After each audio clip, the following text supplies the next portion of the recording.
so for my presentation in paper, I took a little bit of a different approach, and for the title for my paper, I chose music in dubstep, the creation and evolution of a rising genre. Before I get into it too much, how many of you are familiar with dubstep, have listened to it, enjoyed it? Anybody that doesn't know it at all? Okay, well, this will be a learning experience then. It is a little bit obviously different than music that we normally listen to, but it's something that I personally enjoy and have found a lot of interest in, especially in the past couple of years. So let's get right into it. What exactly is dubstep?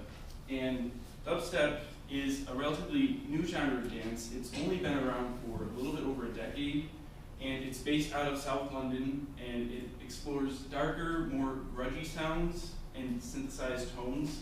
And I'll play a couple clips of those to kind of get an idea of what kind of sounds you usually see in dubstep songs. Usually these songs are created more for the party scene, dance, like nightclubs, dancing, and it's meant to be played on loud sound systems. So what are a few of these characteristics that you normally see or hear in dubstep songs? First one, obviously, is fast beat, and that goes back to that it's dance music, and it's usually about 140 beats per minute for most songs. One of the big characteristics of dubstep is the wobble bass, and that is an extended bass note that can be manipulated rhythmically to go really, really fast or slow down depending on what kind of mood that you're trying to set.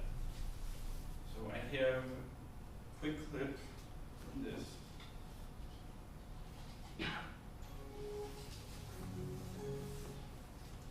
DJing is all about connecting.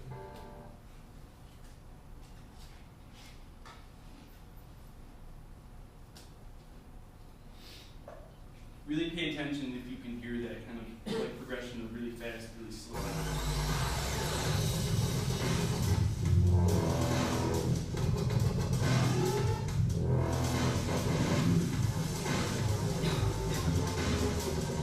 You kind of hear it picking up, slowing down.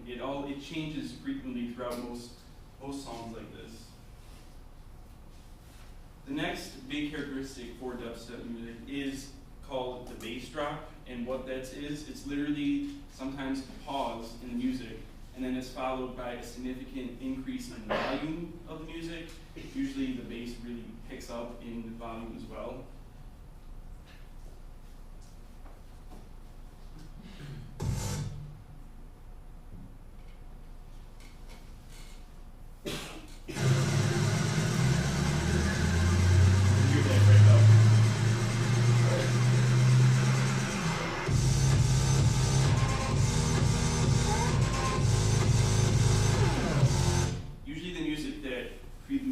Is a little bit quieter, but then all of a sudden you heard that it just drops and gets really, really loud. That's one of the characteristics that's in most dubstep songs. Another one that's pretty unique that I noticed is polyphony, and that's when there's two or more different melodies that are happening at the same time. And you would think that, oh, that might not sound good, it might not work, but as a matter of fact, usually it does work pretty well. So I do have clip of that.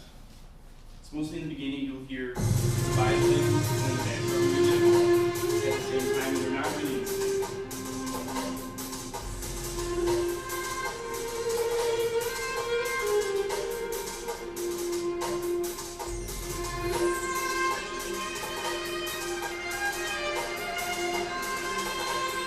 So it does sound a little bit different than what we're used to hearing, but it kind of does sound like it works. So it is pretty neat to listen to. Another thing with dubstep, vocal clips are really key. It's not really significant, but sometimes they take clips from other songs. They'll just throw them in during certain parts. It's not really a lot about vocals. It's more instrumental than anything else. Even though there may be times of dissonance in the music, most of the time it does work. It goes together pretty well. So I would consider it consonant harmony. And another big factor is the steady percussion that keeps the beat going, that gets you moving, it really sets the tone. So I'm going to go a little bit into the history of dubstep, and it actually started in South London, where in London, underground nightclub scene was really big in the late 90s, but there was a desire for people to experiment with some different sounds. And it was actually in the town of Croydon, which is right outside of London, that has been called the epicenter of dubstep. It's where many of the artists started to get their rise to fame. And Big Apple Records started here, and that's where a lot of the different types of dubstep-like music got their start. Really the big thing with dubstep is experimentation is huge. And it was by the turn of the 21st century that the term proto-dubstep started to get used a little bit. So now, it's about early 2000s, and dubstep was moving forward, and literally moving forward, because in 2001, a new club called Forward was created in South London that helped, it was a club that created solely for dubstep artists, and for their sounds. And they also helped broadcast the radio station on a network of pirate radio stations, and what those were is that they were usually broadcasted cutting-edge music, and they were located off of the coast of England. They were broadcasted on ships because there was a monopoly, the BBC had a monopoly on radio, so this was kind of in defiance of that, and a lot of the music was more cutting-edge, not something that you would normally hear on normal radio stations. And it was here where a lot of big names got their first debut, and it's really where, at this time, Big Apple Records, which we mentioned earlier, really started to get its act together. And now, it's about 10 years ago still, that dubstep really started to come out onto the scene. And a man named Neil Joliffe actually founded the record label Tempa and officially coined the phrase dubstep, which has stuck since then. And now in America, we were starting to experience some of the dubstep music and sounds, and it was thanks to a DJ, Joe Nice from Baltimore. He's the unofficial ambassador of dubstep, and he brought a lot of those sounds into the clubs in Baltimore area, and that just only spread from there. So as dubstep got more popular, there was a push to get an organized event together, and that was created. The event was called Filthy Dub, and that took place at the Club Forward, and it was where new artists could be showcased, where you could, show your new material, and it's been happening on an annual basis ever since. And thanks to that, that helped to create DMZ Records, which also produced dubstep songs as well. And it was in late 2005 that finally dubstep got onto the World Wide Web, and Dubstep Forum was created by a man called Ivan Kovacevic, and it attracted tens of thousands of followers within a few months after it was created. Give me guys a second, I need a break still.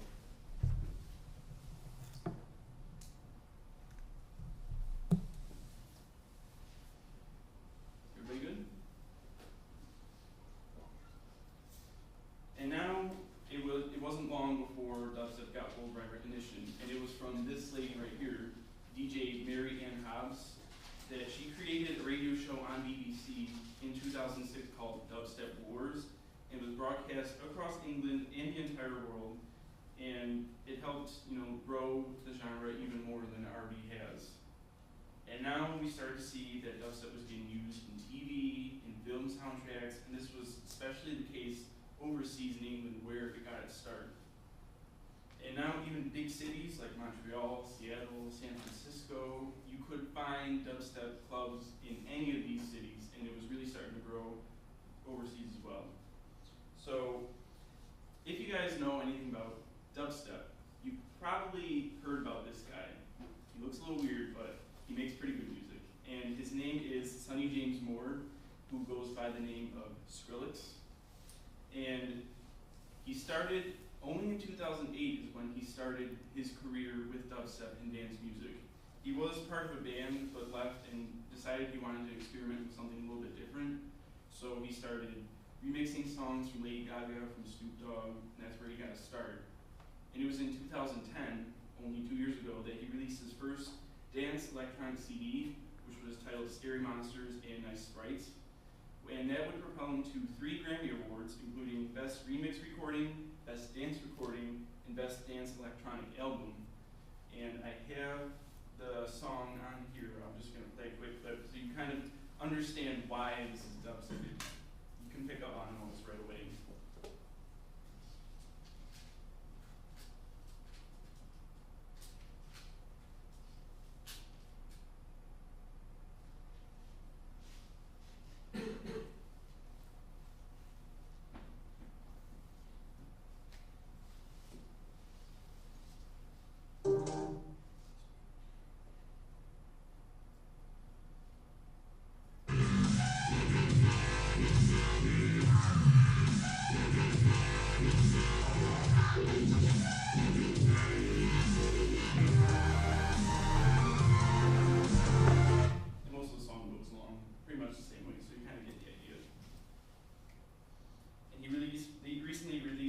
Second album called Bang Ring, and that's also been catching on pretty popular too. So now, especially in the past couple years, we've noticed that dubstep has been catching on in mainstream. And you probably recognize most of these artists, and they have actually used or are using dubstep in creating some of their songs. First one, Britney Spears, most of you probably heard, the song Hold It Against Me, actually was one of the first that had dubstep influences in it. Again, I'm just going to play like 15, 20 seconds of each, so you get the idea of where the dubstep is in the song.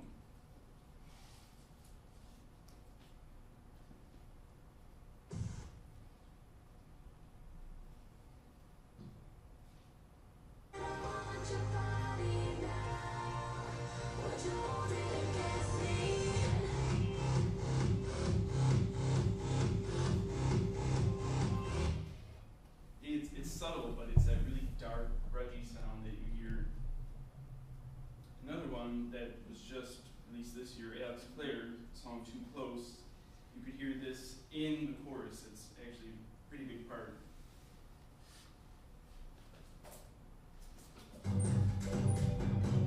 Which way is right?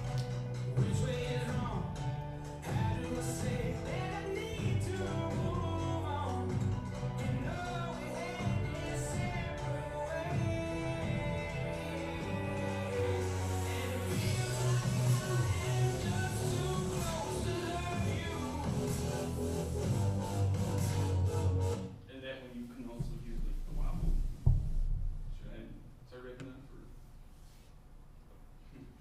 No, I could hear the wobble. Oh, you could? Okay. That's what I was shaking my head. Okay. I thought that meant something else. Okay. That's good. All right, the next one, Rihanna, I actually found in my research, she's been doing quite a bit with dubstep, and a lot of her recent CDs, actually the one that she just released, has a lot of dubstep influences, and one that really was a hit this summer, Where Have You Been, is right after the chorus, you can really hear that bass drop where there's a pause, and then all of a sudden it just gets really loud, really, not violent I would say, but it's quite a change, so I will play a bit of that.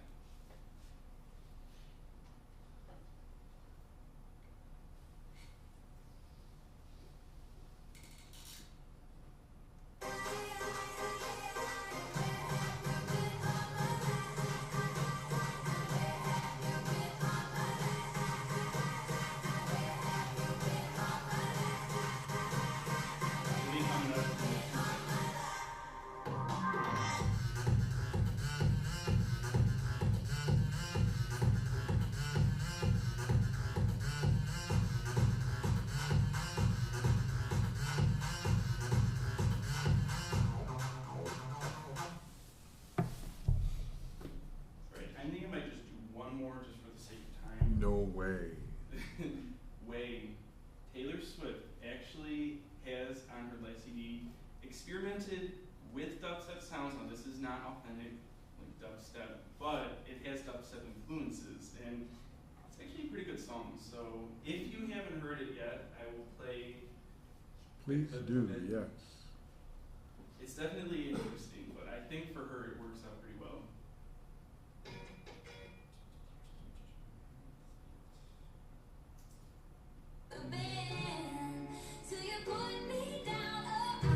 It'll be that pause, and then all of a sudden it drops really fast.